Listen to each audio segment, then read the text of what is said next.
Hay un momento exacto en el que el escenario deja de ser un lugar seguro. Un segundo donde el rugido de miles de personas se apaga en la cabeza del artista y solo queda el eco de una amenaza. Pasa en un instante. El cantante está frente al micrófono. La banda empuja con una fuerza brutal. Los metales suenan a todo pulmón. Las guitarras marcan el ritmo acelerado de la calle. La multitud canta cada palabra, coreando historias de balas, de cargamentos, de jefes intocables. Y entonces, de la nada, el artista levanta la mano. Hace una seña. La música se corta en seco. El silencio cae pesado, como un bloque de plomo sobre la multitud. Él mira hacia un lado, luego hacia el otro. Agarra el micrófono. Sonríe con una mueca que parece más una disculpa que una broma. Y dice que si sigue cantando esa canción, lo van a matar. La gente ríe. Piensan que es parte del espectáculo. Piensan que es la arrogancia del género. Pero como cualquiera que conoce cómo funciona este mundo sabe, en México no se bromea con esas cosas. Eso, en ese contexto, no era una broma. Era un instinto de supervivencia. Tenía 22 años. Y ya sabía que había cruzado una línea invisible. El desierto de Sonora tiene sus propias reglas. El calor te obliga a moverte lento. Pero la vida en las calles va a una velocidad que te puede destrozar si no sabes agarrar el paso. En Hermosillo, una ciudad donde el polvo del desierto choca con la modernidad del norte de México, nació Natanael Rubén Cano Monge. Era el 1 de mayo de 2001. No nació en un rancho de la sierra. No nació en la cuna histórica del cartel, en Badiraguato, rodeado de sembradíos y hombres armados. Nació en la capital de Sonora, un lugar urbano, asfaltado, de clase trabajadora, pero donde la cultura del narcotráfico respira en el aire que todos respiran. Está en las camionetas blindadas que pasan de largo en los semáforos. Está en la ropa que usan los jóvenes. Y, sobre todo, está en la música. Desde que era niño, la banda y los corridos norteños eran la banda sonora inevitable de su entorno. Pero Natanael no era el clásico niño prodigio que cantaba en las fiestas familiares con traje de charro. Era, más bien, un adolescente rebelde. Un muchacho inquieto, sin mucho interés en los libros, que miraba por la ventana del salón de clases esperando que sonara la campana. La escuela le asfixiaba. Quería algo más rápido, algo más real. La primera puerta no se la abrió un productor famoso, se la abrió una tragedia. En 2015, Ariel Camacho, un joven cantante sinaloense que estaba revolucionando el género sierreño con su guitarra y su estilo melancólico, murió en un accidente automovilístico. Tenía 22 años. La muerte de Camacho sacudió a toda una generación de jóvenes en el norte de México. Y Natanael, que en ese momento tenía unos 14 años, quedó hipnotizado por la figura del ídolo caído. Tomó una guitarra. No para ir a un conservatorio, no para aprender solfeo o teoría musical. La tomó porque quería tocar los requintos de Ariel Camacho. Pasaba horas encerrado. Miraba videos en YouTube, pausaba la imagen, copiaba la posición de los dedos en los trastes de la guitarra y repetía el movimiento una y otra vez. Las cuerdas de metal le cortaban las yemas hasta hacerlas sangrar. Pero no paró. Aprendió a tocar con una furia desordenada, dándole a la guitarra un sonido agresivo, rápido, casi percusivo. Dejó la escuela preparatoria en el primer semestre. Su padre no estaba contento. Su familia veía con preocupación cómo el muchacho abandonaba el camino seguro para meterse en un mundo que rara vez perdona. Pero Natanael ya no estaba en Hermosillo mentalmente.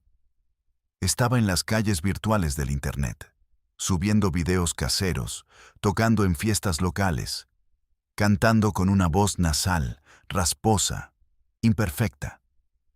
No era la voz de un cantante tradicional. Era la voz de un adolescente que sonaba exactamente igual a los adolescentes que lo escuchaban. Y aquí es donde la historia da un giro que cambiaría para siempre la música mexicana. Porque Natanael no solo escuchaba corridos, escuchaba rap, escuchaba trap estadounidense. Veía a los raperos de Atlanta y de Los Ángeles presumiendo marcas de lujo, tenis exclusivos, tatuajes en la cara, cadenas de diamantes y vasos con jarabe para la tos con codeína. Para la vieja guardia de la música regional, estos dos mundos eran incompatibles. El cantante de corridos debía usar botas de piel exótica, sombrero tejano, cinto piteado y camisa de botones. Pero Natanael y su generación no se sentían identificados con el traje de sus abuelos. Querían cantar corridos, sí, pero vestidos con tenis Jordan, sudaderas Gucci y gorras de diseñador. Querían contar historias de la calle, pero no de mulas de carga en la sierra, sino de drogas de diseño, de noches en clubes, de marcas de ropa. En 2019, la vida de Natanael se cruzó con un sello independiente, en Los Ángeles llamado Rancho Humilde. Al frente estaba Jimmy Humilde, un productor con visión que entendió exactamente lo que estaba pasando en los patios traseros de California y en las calles de Sonora. Jimmy vio en Natanael al vehículo perfecto para esta nueva mutación cultural. Y así, de esa mezcla improbable, nacieron los corridos tumbados. El impacto fue violento. No hubo transición. Fue una explosión. Cuando Natanael lanzó el drip, el género regional mexicano tembló. Los puristas se indignaron. Decían que eso no era música, que era una falta de respeto a la tradición. Hubo pleitos públicos, enfrentamientos en redes sociales con gigantes de la industria como Pepe Aguilar, quien minimizó el nuevo estilo. Pero a Natanael no le importó. Respondió con la arrogancia de un joven de 18 años que sabe que tiene el mundo en sus manos. Y tenía razón. Bad Bunny, el artista más grande del mundo en ese momento, escuchó a Natanael, le gustó su estilo crudo y grabó con él un remix de la canción Soy el Diablo. Fue el sello de aprobación definitivo. Los números en las plataformas de streaming enloquecieron.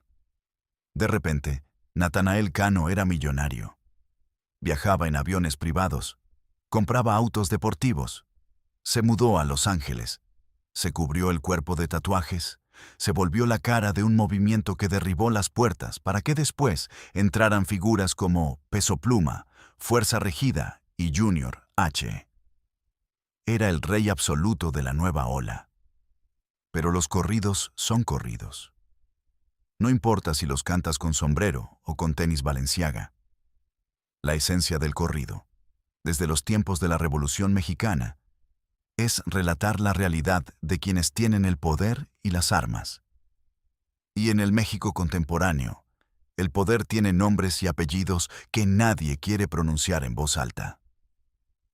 Al principio, los corridos tumbados hablaban más de fiestas, de corazones rotos y de fumar marihuana. Pero a medida que la fama de Natanael crecía, también lo hacía la exigencia del mercado y de las calles.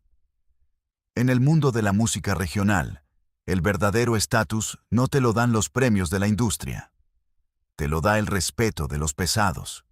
Y los pesados empezaron a prestar atención. El entorno cambió.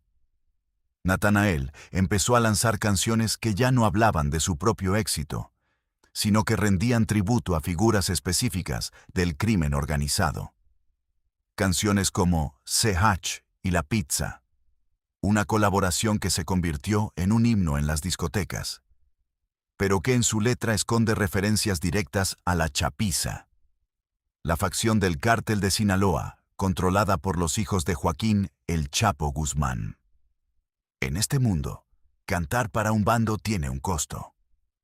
Cuando le cantas a una facción, automáticamente te conviertes en enemigo de la facción rival. Y aunque el artista diga que es solo música, que es solo un relato de lo que la gente pide, Los hombres que jalan el gatillo no entienden de metáforas artísticas. Las líneas comenzaron a desdibujarse. Natanael ya no era un simple cantante de Hermosillo. Era una figura pública de alto perfil operando en una industria musical que, históricamente, ha estado infiltrada y vigilada por los carteles. Y la sombra de las amenazas reales comenzó a acechar. La paranoia se convirtió en su compañera de viaje. El cambio en su actitud era evidente. Dejó de ser solo el joven rebelde e irreverente, para mostrar destellos de una ansiedad profunda, a veces anestesiada por sustancias que él mismo presumía en sus letras. Se rodeó de un equipo de seguridad inmenso. Y entonces, los incidentes extraños comenzaron a acumularse. En marzo de 2023, en Cancún, Quintana Roo, una noticia paralizó a sus seguidores. La versión que circuló fue que, tras una discusión en un antro, se desató una persecución en las calles de la ciudad que terminó con una camioneta blindada, supuestamente propiedad del cantante, abandonada y perforada a balazos en la avenida Cava. Las imágenes de la camioneta destrozada inundaron las redes. El silencio inicial fue ensordecedor. Más tarde, Natanael publicó unos videos diciendo que estaba bien, restando importancia al asunto, y la fiscalía local emitió comunicados negando que hubiera evidencia de que el cantante estuviera en el vehículo o que hubiera sido un ataque directo. Nunca fue confirmado oficialmente. Pero en el mundo del corrido, la verdad oficial rara vez coincide con lo que se susurra en las calles. El mensaje, real o percibido, estaba flotando en el aire. No era intocable. Y fue entonces cuando decidió caminar directo hacia el fuego. A mediados de 2023, Natanael preparaba el lanzamiento de uno de los álbumes más importantes de su carrera, Nata Montana. El título, un claro guiño a Scarface, prometía ser una declaración de poder. En la lista de canciones anunciada había un tema titulado Cuerno Azulado, una colaboración con Gabito Ballesteros. La canción era diferente. No era un corrido tumbado festivo. Era un narcocorrido crudo, directo, explícito hasta el punto de la imprudencia. La letra no dejaba espacio a interpretaciones. Mencionaba un cuerno de chivo, el rifle AK-47, pero azulado, una referencia a las armas personalizadas o a tácticas policiales corruptas. Y lo peor, hablaba abiertamente de pactos oscuros. Decía la letra, cuernos tapizados, del gobierno apalabrados. Hablaba de que la montaña patrocina, siempre en el sexenio. Y culminaba nombrando las iniciales prohibidas, JGL. Joaquín Guzmán Loera. Cantaba sobre el control territorial, sobre votar por los capos, sobre un cochinero auspiciado desde arriba. Cuando el álbum salió a la luz el 30 de junio de 2023, algo extraño pasó. Cuerno Azulado apareció en las plataformas digitales, pero inmediatamente fue bloqueada. Estaba en la lista, pero aparecía en gris. No se podía reproducir. La canción había sido censurada. Las especulaciones estallaron. ¿Fue el gobierno? ¿Fueron los carteles contrarios? ¿Fue una decisión de su propio equipo de seguridad al darse cuenta de la magnitud de lo que habían grabado? Nunca se dio una explicación oficial clara. Pero la canción, como suele ocurrir con lo prohibido, se filtró en redes sociales y se convirtió en un himno underground masivo. Los fanáticos se la aprendieron de memoria y querían escucharla en vivo. Y ahí es donde Natanael se enfrentó al abismo. Agosto de 2023. Hermosillo, Sonora.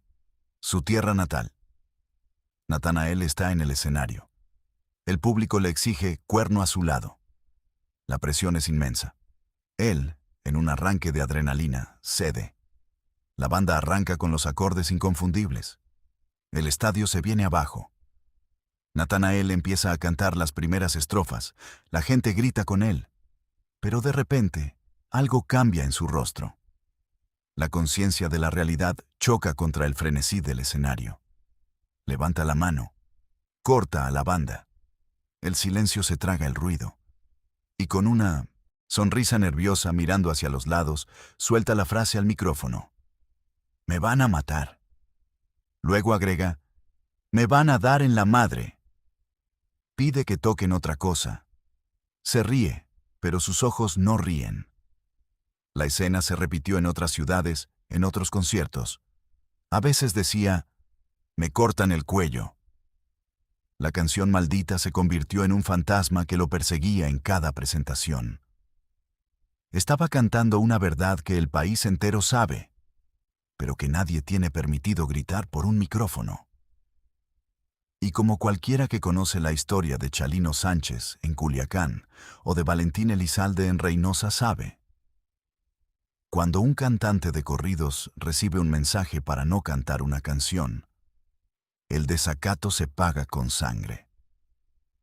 Ese miedo repentino en el escenario no era actuación, era el instinto humano frente a la muerte. El gobierno tampoco se quedó de brazos cruzados. Mientras las sombras del crimen organizado le marcaban límites invisibles, el Estado decidió marcarle límites legales, usándolo como chivo expiatorio de una crisis de violencia que no sabían cómo controlar. En septiembre de 2023, Natanael se presentó en Chihuahua. Esa ciudad tiene una legislación local sumamente estricta, impulsada por el alcalde Marco Bonilla, que prohíbe y sanciona económicamente a quienes interpreten canciones que hagan apología del delito, la violencia contra la mujer o el narcotráfico. A sabiendas de esto, Natanael subió al escenario y cantó su repertorio pesado. Cantó CH y la pizza. Cantó pedazos de Cuerno Azulado. La multitud enloqueció, pero el precio llegó rápido. La Subdirección de Gobernación Municipal le impuso una multa de más de 1.200.000 pesos mexicanos. Poco más de $70,000 por cantar unas cuantas canciones. Natanael pagó. Para él, el dinero no era el problema principal. El problema era el mensaje. Estaba siendo acorralado. Por un lado, las autoridades lo señalaban como un corruptor de la juventud, multándolo y persiguiéndolo para dar una imagen de orden. Por otro lado, las fuerzas oscuras del país lo observaban de cerca, analizando a quién le cantaba y a quién ofendía. Y la presión pasó factura. El joven que había conquistado el mundo desde su cuarto en Sonora empezó a mostrar grietas severas en su juicio. En marzo de 2024, esa arrogancia que lo protegía se convirtió en su peor enemiga. En la madrugada de Hermosillo, celebrando su cumpleaños, Natanael estaba al volante de un Dodge Charger color rojo, un auto deportivo de alta potencia. Estaba quemando llanta, haciendo maniobras peligrosas, derrapando en medio de las calles de su ciudad. Una patrulla de la policía estatal lo interceptó. Lo que debió ser una simple infracción de tránsito se convirtió en un escándalo nacional. Natanael, grabando con su propio teléfono para sus mejores amigos en Instagram, sacó un fajo de billetes. Las imágenes mostraron al cantante arrojando dinero al suelo, sobornando a los oficiales frente a la cámara. «Ni voy a contar, toma», se le escucha decir con una mezcla de desprecio y delirio de grandeza, mientras los policías recogen los billetes del pavimento. Él mismo subió los videos. Él mismo se incriminó. Pensó que su fama le daba inmunidad. Se equivocó. El video se filtró al público y la indignación fue masiva. La Fiscalía General de Justicia del Estado de Sonora no tuvo otra opción que actuar de oficio. Los oficiales involucrados fueron suspendidos, pero la maquinaria legal apuntó directamente a Natanael Cano. Meses después, en agosto de 2024, la justicia lo alcanzó. Fue citado ante un juez y oficialmente vinculado a proceso por el delito de cohecho. Las imágenes de Natanael entrando a las instalaciones judiciales sin escoltas excesivas, sin la parafernalia de una estrella de rock. Mostraron a un joven enfrentándose al peso de sus propias decisiones. El juez dictó medidas cautelares severas. Le prohibieron salir del país sin autorización judicial y le ordenaron firmar periódicamente en un juzgado cada 2 meses. Su pasaporte quedó bajo escrutinio. Su libertad de movimiento, la misma libertad que le permitió crear un imperio musical entre México y Estados Unidos, quedó suspendida. Ese fue el punto de quiebre absoluto. El choque frontal entre la fantasía de invulnerabilidad del narcocorrido y la cruda realidad de un sistema que, aunque imperfecto, decidió usarlo de escarmiento. De repente, Natanael estaba atrapado. Si cantaba las canciones prohibidas, arriesgaba su vida frente a los carteles. Si desafiaba a las autoridades, arriesgaba su libertad frente al gobierno. Hoy, Natanael Cano es un hombre que vive en el filo de la navaja. Su legado es indiscutible. Creó un género que revitalizó la música mexicana a nivel global. Las superestrellas que hoy dominan los rankings mundiales de Spotify y Billboard le deben su carrera, porque fue él quien abrió la selva a machetazos cuando nadie creía en los corridos tumbados. Es un ícono cultural, un profeta para millones de jóvenes que ven en él la encarnación del éxito rápido, del barrio que logra burlar su destino de pobreza. Pero ese éxito tiene la forma de una jaula dorada. Sigue llenando palenques, sigue lanzando música que rompe récords, sigue siendo aclamado en los escenarios más grandes de México y de América Latina. Sin embargo, quienes lo observan de cerca notan la vigilancia perpetua, la mirada desconfiada, la tensión de saber que en su negocio, un error de cálculo no te cuesta la carrera, te cuesta la vida. No es el primero en vivir este martirio. Y probablemente no será el último. La historia de la música mexicana está empapada de cantantes que coquetearon demasiado cerca con el abismo. Pero la historia de Natanael es la de una época hiperconectada, donde cada desliz se graba, cada amenaza se viraliza y cada canción prohibida se difunde a millones en cuestión de segundos. Su vida es un recordatorio brutal de la paradoja del corrido en el siglo XXI. Te da todo el poder, todo el dinero y toda la gloria del mundo, pero a cambio, te quita el derecho a vivir sin miedo. Y así, volvemos a ese escenario, a ese segundo interminable donde la banda se calla, a ese joven de Sonora sudando bajo las luces, sosteniendo un micrófono que pesa como un arma cargada. Un muchacho que conquistó el mundo entero con su voz, pero que, en su propia tierra, tiene que pedir permiso para cantar. Un rey que dictó las reglas de una revolución musical, pero que no puede dictar las reglas de su propia supervivencia. Y ahí se queda, sonriendo de medio lado, mirando a la oscuridad del público, sabiendo que el concierto debe continuar, pero rogando en silencio que no sea el último.